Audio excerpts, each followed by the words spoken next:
ඔයාම මාව සර්ප්‍රයිස් කරන්න ඕනේ කියලා මම රයිට් හරිය. දැන් මම හොයනවා. හොයලා සෙකන්ඩ් එක. හරිද? සෙකන්ඩ් එක කරගොනේ. සෙකන්ඩ් හරි තර්ඩ් නෝ හරි. හොටෙල් එක හම්බුණා. හම්බෙලා ඔක්කොම කරලා මම මෙයාට වාගේ. ඉතින් අර ඇනිවර්සරි එකට මේ දැන් අම්මා අපි හැමදාම එළියට යනවා හරි. ඉතින් මෙයා මට දවසක් කියලා ඉතින් මාව හැමදාම ඔහොම මේ පොඩ්ඩක් ඔයාම මාව සර්ප්‍රයිස් කරන්න ඕනේ කියලා මම රයිට් හරිය. දැන් මම හොයනවා. හොයලා සෙකන්ඩ් එක. හරිද? සෙකන්ඩ් එක කරගොනේ. සෙකන්ඩ් හරි තර්ඩ් නෝ හරි. හොටෙල් එක හම්බුණා. හම්බෙලා ඔක්කොම කරලා මම මෙයාට වා කියන්නේ වෙන එකක් දන්නේ මම කියන්නේ මම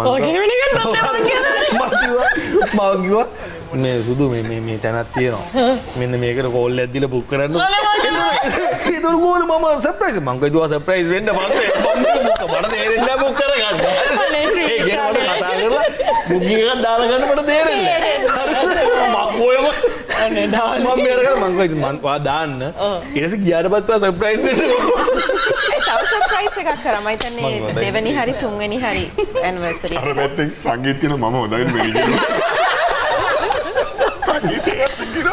මේ මම හොඳයි කොහමද දෙවෙනි හරි තුන්වෙනි හරි ඇනිවර්සරි එකට මේ ලෑස්ති වුණා අමීගම යන්න ආ කියලා ගිහිල්ලා ඊට පස්සේ කොහම හරි මෙයාගේ යාළුවෙක්ගේ ලක්ෂණ තැනක් ඔක්කොම කරලා ඉතින් දැන් මම හරීම ආසාවෙන් ඉතින් ඔහොම යනවා ඊට පස්සේ පළවෙනි එකද නෑ නෑ බබා හිටිය දෙවෙනි දෙවෙනි එක මේ දැන් මම හිතුවා මොන හරිලා කේක් එකක් කපලා හරි ඒ කියන්නේ මෙයා ලෑස්ති කරලා ඇති කියලා. බලාපොරොත්තු මේ නෑ ඇත්තටම අපි යාළුවෙක් කිව්වේ දැන් මේ මිගමුවේ කලපුවා සයිඩ් එකේ එන ලස්සන එක පාළු කවුරුත් නෑ මං විතරයි මං එතන දාගත්තා මගේ යාළුවෙක් එතනක් කියලා දාලා දැන් මෙයා හිතලා වාව් මාරයි අපි දෙන්න විතරයි මෙයා කේක් එක පිටිපන්දක් පතර කේක් එකක් ආවා කැම්ප් එකක් එහෙම මම දැන් ඔක්කොම රෙඩි කරලා ටයිම් එකට මං අරෙල්ලා උඩ ගෝල් එක 20ක් විතර ටිකක් කියලා ඇතුළට වාහන ටික ඇවිල්ලා ලයිට් ගහුවා වාහන 15ක් විතර වගේ හරිද යාළුවෝ ඇවිල්ලා වට කරලා දාලා කොහොමද මම දෙබලෝ කවුද මොකද යාළුවෝ ටික අද සමරන්නේ දී දැන් නැති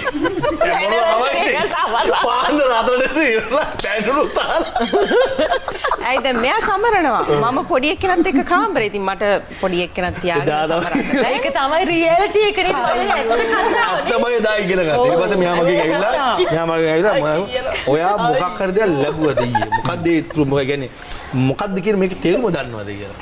මම පස්සේ බෑ මේ කියන්නේ මීගම දන්නු ගෙදරට එකක් බැනුම් ආවිලා මම පස්සේ ගාව නෑ ඇත්ත කතාව.